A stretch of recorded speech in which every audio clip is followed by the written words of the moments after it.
Assalamualaikum warahmatullahi wabarakatuh. Alhamdulillah, bersyukur kita kepada Allah Subhanahu wa taala. Pada kali ini kita kembali menyambung pembelajaran kita dalam tajuk sifat cuai.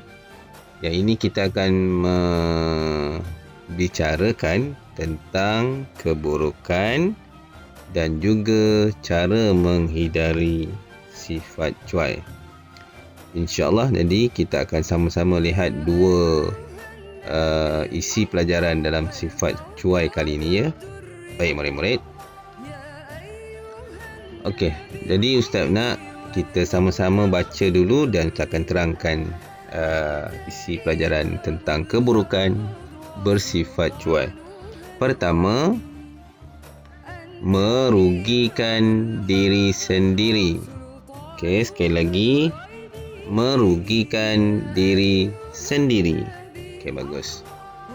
Kedua, dibenci oleh Allah dan Rasulullah.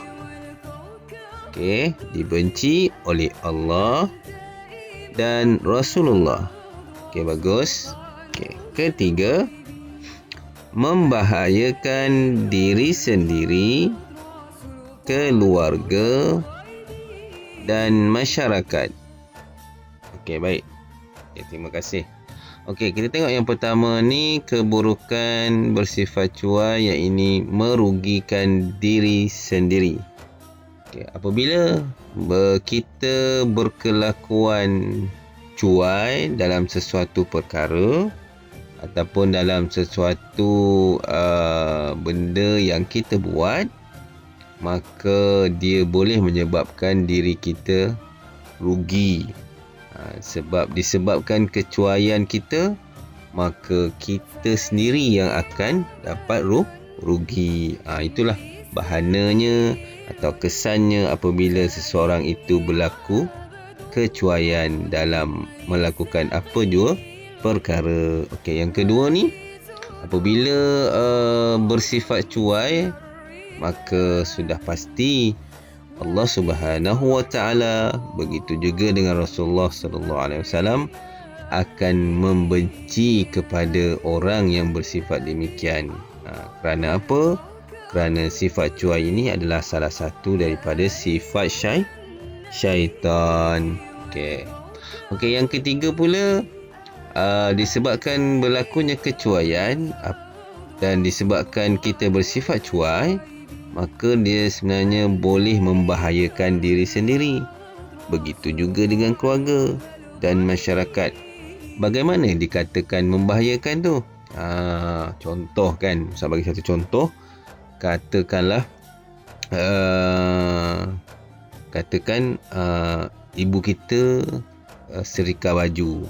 Kemudian apabila selesai, dia terlupa nak tutup.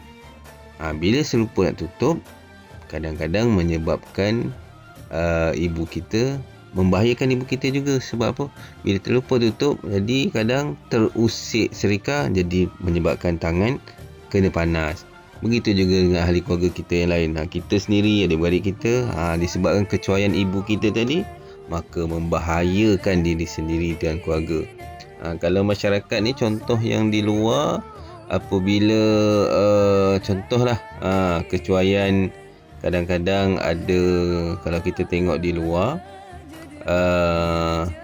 contoh kan, katakanlah kita letak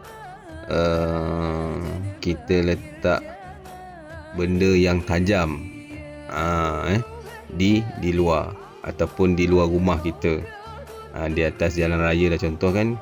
Disebabkan kita terlupa ataupun disebabkan kecuaian kita, jadi dia boleh membahayakan ke semua orang sekeliling. Sebab benda tu tajam, contoh pisau ke apa. Jadi kalau orang terpegang pisau, bahaya tak? Bahaya. Okey, baik. Terusnya yang keempat, ikut saya baca, membazirkan masa dan tenaga. Sekali lagi, membazirkan masa dan tenaga. Okey, disebabkan kecuaian kita ni, kadang-kadang katakanlah kita minum air guna cawan, kemudian cawan tu kita letak merata-rata, kita terlupa nak letak di dapur. Jadi adik kita terlanggar. Bila dah terlanggar, jatuh, air tumpah. Jadi bila air dah tumpah, air, cawan pecah pula. Jadi di situ kita telah mengambil masa kita. Sebab apa? Masa kita nak bersihkan lagi, nak membersihkan kaca yang pecah, kemudian nak mengelap air yang adik kita telah tumpahkan. Di situ masa kita telah curi masa dan ambil masa. Jadi itu sebab dia dikatakan membazirkan masa dan tenaga. Kalau kita tak cuai tadi, kalau kita ambil cawan tu letak di dapur, maka tidak ada masalah. Maksudnya tak ada masalah tu, tak adalah nak melibatkan, nak membersihkan cawan yang pecah, nak mengmop lantai.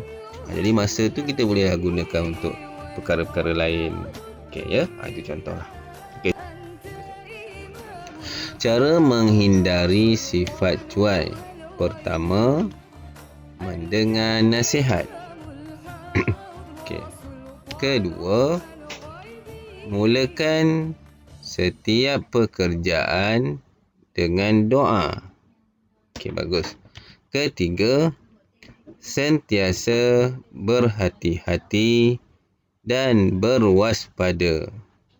Okey. Keempat, tumpukan perhatian dengan bersungguh-sungguh terhadap perkara yang dilakukan. Okey, bagus semua.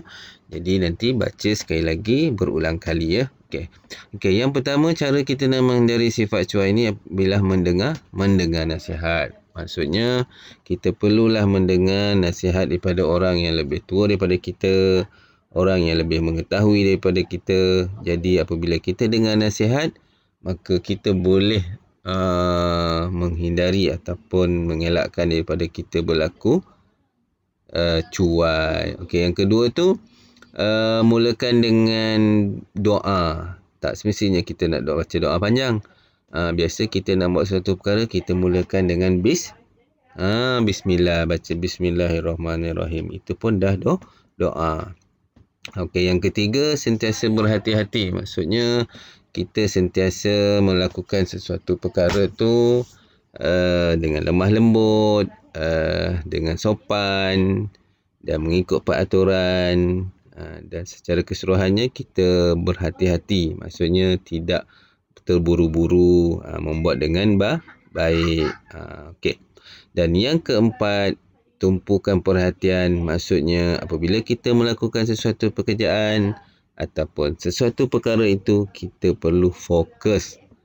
Fokus tu maksudnya kena menumpukan sepenuh hati kita, menumpukan sepenuh perhatian dekat apa yang kita lakukan, supaya perkara itu ataupun pekerjaan itu dapat diselesaikan dengan baik. Okey, itu saja penerangan Ustaz pada kali ini, insya-Allah.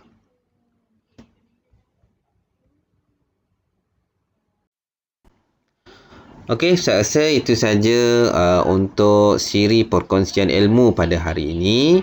Mudah-mudahan Ustaz harap semua mendapat manfaat, semua mendapat ilmu. Jadi Ustaz sudahi dengan wabillahi taufiq wa hidayah. Wassalamualaikum warahmatullahi